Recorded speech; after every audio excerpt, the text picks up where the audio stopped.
कैसे हमारे attributes work कर रहे हैं। सो मैं आपको पहले कैटेगरी सिखाती हूँ जो इस time that is like March is going on, तो अभी लाइव है website.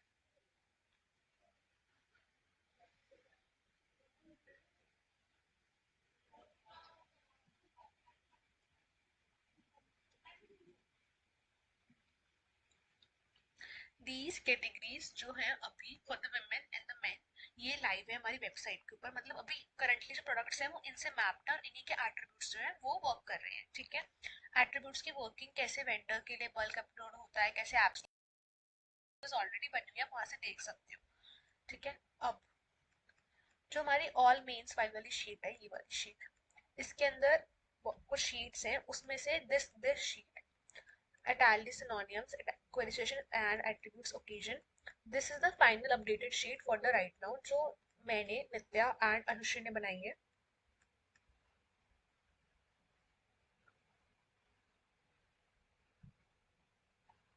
Under this sheet there are two sheets. One is final subcategory category, यानी कि जो कैटेगरीज अभी राइट नाउ जो लाइव है ऑन द सिस्टम, वो ये कैटेगरीज हैं जिनसे प्रोडक्ट्स मैप्ड है। इसके अंदर सलवार कमीज जो है, दिस सेक्शन जिसको मैं हाईलाइट कर रही हूँ, ये सेक्शन अभी लाइव नहीं है हमारे सिस्टम के ऊपर। ये इसलिए लाइव नहीं है because products are not map to this. ये कैटेगरी अभी इनएक्टिव है, बट इसको हम फ्यूचर में एक्टिव करवा सकते हैं। बाकी सारी कैटेगरीज अभी एक्टिव है। ये कैटेगरीज हमने जो एक्टिव अभी करी है, ये इसलिए एक्टिव है बिकॉज अब आप ये इनके नाम जो है हमने मैक्सिमम टू मैक्सिमम सिंपल रखने की कोशिश करी है, ताकि प्रोडक्ट मैपिंग वेंडर के लिए भी इजी हो और हमारे लिए प्रोडक्ट मैपिंग जो है वो इजी रहे, वेंडर को प्रोडक्ट डालना। अब कल को जब हम लोग इन्वेंट्री बढ़ाएंगे, चीजें बढ़ाएंगे और क्यूरेशंस बनाएंगे, तो आप देख सकते हो कि कैसे आप एट्रीब्यूट्स बनाओगे, कैसे आप प्रोडक्ट्स के नाम करोगे। पहले तो एट्रीब्यूट लिस्ट ऐसे बनती है जो फाइनल एट्रीब्यूट लिस्ट में है। आप यहाँ से रेफरेंस ले सकते हो कि कैसे ब्लाउज है, ब्राइडल ब्लाउज, कैटेगरी कैटेगरी उसके अंदर ब्राइडल ब्लाउज, फिर उसका सेकेंडरी नेम, यानी कि मान लो मैं एक वेंडर हूँ और वेंडर को प्रोडक्ट डालना है, तो वो कैसे, उसको नहीं पता ब्राइडल ब्लाउज क्या होता है, तो मैंने उसका नाम दे दिया ब्लाउज वॉन्ट विद साड़ी। मतलब अगर वेंडर है उसको पता लगे कि ठीक है साड़ी के साथ एक ब्लाउज पहना जाता है, उसको ब्राइडल ब्लाउज कहते हैं, तो ये वेंडर को ही विजिबल होएगा, या किसी और को विजिबल नहीं होएगा, मतलब कस्टमर को विजिबल नहीं होएगा। और उसके क्या एट्रीब्यूट्स रहेंगे, ये एट्रीब्यूट्स जैसे मैंने बता दिए कि उसका attribute print, pattern, neckline, fit, fabric, ये सब उसके एट्रीब्यूट्स हो सकते हैं।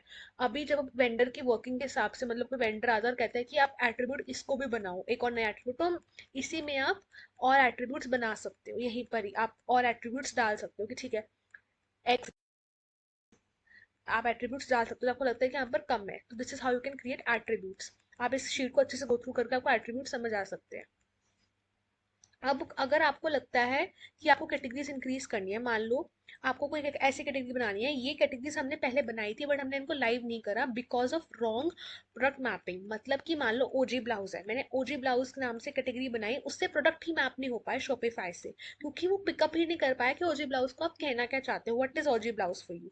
But in future with advancement in tech और with advancement in the product, आप चाहते हो कि नहीं हमें तो ओजी ब्लाउज की कैटेगरी भी बनानी है या फिर हमें क्यूरेशंस बनानी है, तो आप यहाँ से दिस शीट से, क्वर्की वर्ड्स की शीट से आप अलग अलग टाइप के ब्लाउजेस के नेम्स पिकअप कर सकते हो और क्यूरेशंस बना सकते हो।